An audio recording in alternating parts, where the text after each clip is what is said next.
truth of his past sin, he said to her, "Your husband is from Oboduku village.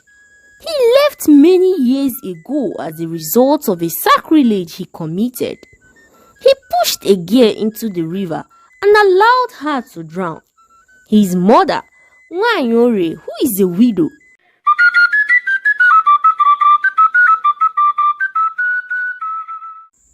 help, help, please help me. I can't swim. Chikamso, I can't swim." That serves you right. Next time you run your mouth again. I told you that one day I am going to deal with you for always talking back at me and making fun of I and my mother because we are poor. Ifoma, the only daughter of Ichie Ikemba, was pushed into the river by Chikamso, the only son of the poor widow, Nwanyore, who lost her husband many years ago. Once upon a time, in a village called Ugweke, there lived a man named Chikamso, who was a hard-working farmer. He lived alone in a small hut. He was known in the village for cultivating people's farmland for them to pay him. He was so nice and calm that everyone wants him to be the one cultivating their farmlands. Chikamso was a bachelor. He was yet to be married. Whenever he goes to people's farmland, they would tease him and ask him when he would be getting married. One day, he met a girl in the village street named Ebere, a young, beautiful and well-cultured girl. He fell in love with her and decided to marry Ebere. The marriage date was fixed and they both got married. But before their marriage, Ebere's parents asked Chikamso about his family's background. But Chikamso told them he was an orphan who grew up on his own and had no parents. Chikamso and Ebere began to live as husband and wives. Months passed and Ebere took in and became pregnant.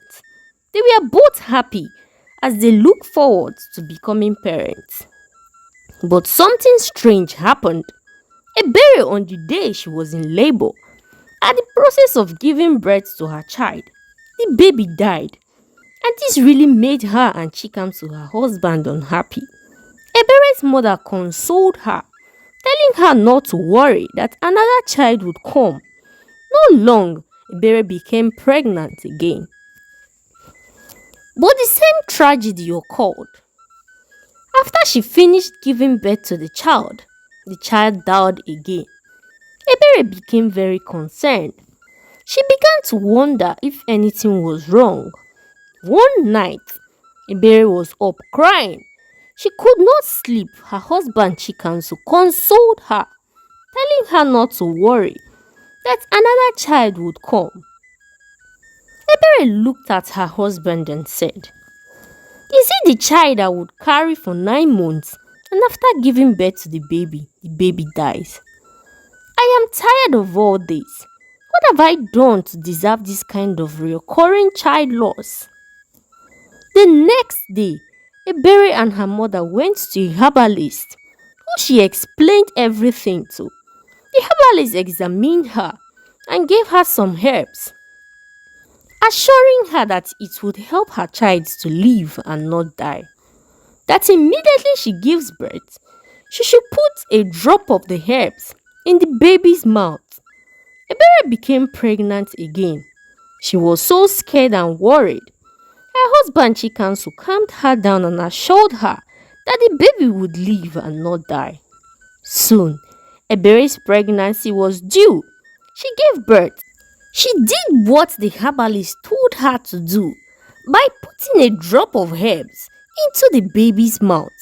But the baby, after some minutes, still died. Ebere cried so much. She kept on wondering what was wrong. This kept on going on. If she gives birth, the child would die immediately. One day, Ebere and her husband Chikamso was coming back from the farm when someone was calling her husband by another name. Her husband turned to know who the person was. Ebere was surprised because that was not her husband's name. Chikamso immediately started walking fast and urging Ebere, his wife, to walk fast also. But the stranger caught up with them. He turned to Ebere's husband and said, "Are you not Uba, the son of Nwanyore?" But Chikanso replied to the stranger, telling him that his name was Chikanso and he do not know what he was talking about. While all this was going on, Ebere was staring at her husband and the stranger in confusion. The stranger then apologized and said he thought Chikamso was someone he knew from his village, who has been missing for many years.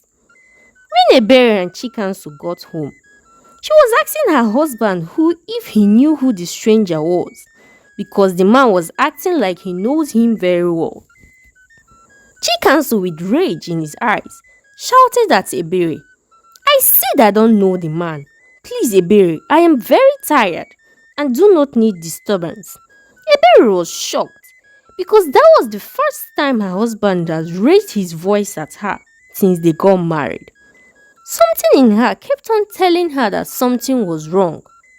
The next day, Ebere, on her way to the market, crossed paths with the same stranger she and her husband had encountered yesterday.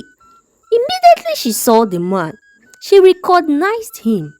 She stopped him and said to him, "Please don't be offended. I was the lady who was with the man you called Uba. He is my husband. Please, if I may ask you, can you tell me where you happen to know him?" The man smiled and said to Ebere, "But your husband say he doesn't know me. But anyways, I will tell you what I know, because I am very sure your husband is Uba, the only son of Nwanyore." He revealed the secret her husband has been hiding, the cruel truth of his past sin. He said to her, "Your husband is from Oboduku village. He left many years ago as a result of a sacrilege he committed. He pushed a girl into the river and allowed her to drown. His mother, Nwanyore, who is a widow, has been looking for him. The parents of the girl who he had killed placed a curse on your husband out of pain." Ebere covered her mouth with her hands in disbelief after hearing what the man said. Tears filled her eyes. She asked the man for directions to Boduku, her husband's village. The man gave her directions and Ebere went back home. She kept on staring at Chikamso, her husband. He asked her what the problem was, but she replied saying nothing was wrong. Ebere whispered beneath her breath, saying that her husband was the cause of their problem, but he had refused to say anything about it. Ebere cried throughout the night. The next day, she told her husband she was going to visit her parents and would be coming back late. Ebere embarked on her journey, ready to know all her husband's secrets. She kept on asking questions and was being directed by people until she arrived at her husband's house in Oboduku, and then met an old woman who she explained everything to, telling her that she was her son's wife. Nwanyore was so happy and welcomed her. She began to narrate to Ebere how the whole incident happened, that her son did it out of annoyance, that she knows her son was a very nice person. She told Ebere to bring back Uba, her son, so that they can go and beg the girl's parents for forgiveness. Ebere went back to her village, Ugweke, and told her husband everything. But he tried to deny it. But after realizing that his wife now knows everything, he pleaded with her to forgive him. He told her that the girl he pushed into the village river when he was young was as a result of her insulting him and his mother, calling them wretched. That he pushed the girl, not knowing she could not swim. Chikamso and Ebere went back to Oboduku together. When he arrived, his mother was so happy to see him. She embraced him so tight.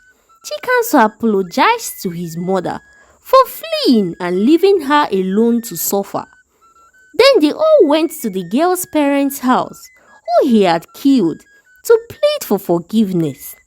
They were in so much pain, but they forgave him and told him to go to her grave and perform some rituals to appease her spirits, which Chikamso did, and that was how Chikamso was free from the curse. He then remained in Oboduku with his wife. Iberi, standing by his side through the sun, became pregnant once again. But this time, after giving birth to the child survived, and they were both filled with joy. The lesson of this story is that you can't outrun your past, but you can seek for forgiveness and make amends. Try to face your mistakes and make amendments instead of running away from it. Thanks for watching. Please remember to like, comment, and subscribe. Thanks for stopping by. Bye.